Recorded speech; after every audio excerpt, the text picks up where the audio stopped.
Good morning, my YouTube fans. Good morning, everyone. Good morning, world. Now that I have your attention, I would like to go back to where we started. When I started, I mentioned that we're on this journey, and I would love you to go with me on this journey. If you remember, the theme for the journey was health, wealth, and happiness. Now, I'm going to explain to you, going back to the beginning, where it all started for me and for many others like me. A journey of 1,000 miles begin with one step, with the first step. Now, I don't have any copyrights for the music playing in the background, but I should mention that I got saved by the message of that same preacher that is singing, Reverend Jimmy Swaggart. In 1985, I got saved. I became a servant, a follower of Jesus Christ, by listening to a message that the same preacher preached way back then. The topic of the message was, "What in hell do you want?"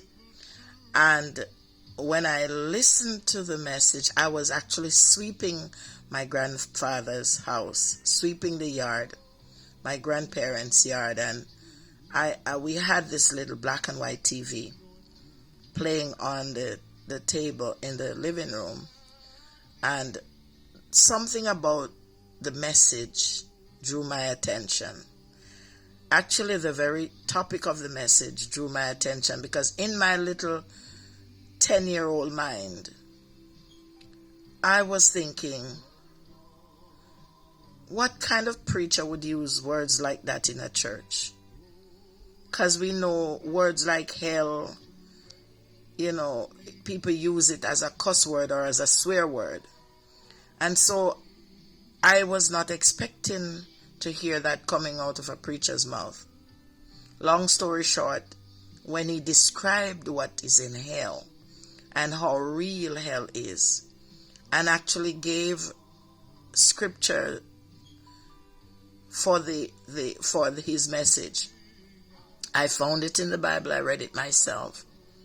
All the wicked and the nations that forget God shall be turned into hell. And there's another scripture again that told us about the story of Lazarus and the rich man. And so I found those scriptures, read it for myself, and realized there is really a hell and there is really a heaven. And oh boy, when he finished describing hell, I didn't want to go there. So you can say I was scared straight. I decided to give my life right there and then when he made the altar call for sinners to come forward. I was probably the first one that got to the altar. Even though I was watching from thousands of miles away, because this preacher was in America and I was in Jamaica, in my grandfather's yard, I gave my life, my little heart, not knowing or understanding what I was doing, but something in that message drew my attention and allowed me to realize that it was a serious decision. And believe me, it was a life-altering decision. I never regretted that decision up to this day. I am 53, and I'm talking about when I was 10. And so I gave my little innocent heart to the Lord. And I'm telling you, he took good care of it. He took care of me. And I learned more. Every day as I traveled, I learned more about the Lord and got to love him more deeper and more intimately. And I would never want to change that decision for anything. I'm willing to give up even my life, my family, and everything I own in this world to gain Christ. And I say that without shame, without fear, or without favor. I do not want to lose what I received that day that touch from his beautiful hand so warm and tender, that changed my life and made me who I am today. That being said, let's move on to why I am on this line this morning.